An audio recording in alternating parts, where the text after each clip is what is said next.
মথি 20 থেকে 28 পদ। মানব সেবাই খ্রিস্ট শিষ্যে প্রকৃত জীবন পথ। পরে এক সময় জেবেদের সেই দুই ছেলের মা তার ছেলে দুটিকে নিয়ে যিশুর কাছে এগিয়ে এলেন এবং তার কাছ থেকে কিছু চাওয়ার ভঙ্গিতে নিচু হয়ে প্রণাম জানালেন। যিশু তাকে বললেন, তুমি কি চাও?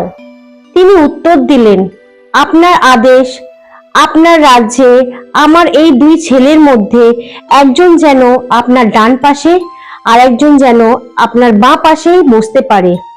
উত্তরে যিশু বললেন, তোমরা যে কি চাইছো তা তোমরা বুঝতে পারছো না। আমি নিজে যে পাত্র থেকে পান করতে চলেছি, তোমরা কি সেই পাত্র থেকে পান করতে পারো? তারা উত্তর দিলেন, হ্যাঁ, আমরা পারি।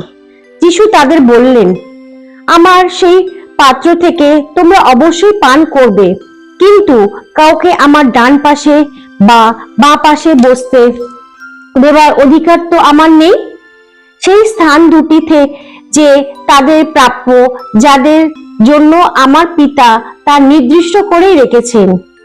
এইসব কথা যখন বাকি 10 জন শিষ্যের কানে এলো, তখন ওই দুই ভাইয়ের ওপর তারা রেগে গেলেন।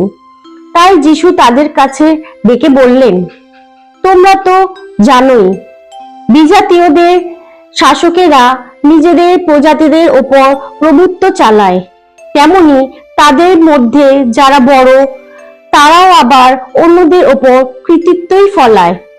তোমাদের মধ্যে কিন্তু এমনটি যেন না হয়, বরং তোমাদের মধ্যে যে বড় হতে চায় তাকে হতে হবে তোমাদের সেবক, এবং তোমাদের মধ্যে যে প্রধান হতে চায় তাকে হতে হবে তোমাদের দাস, ঠিক মানবপুত্রের মতন।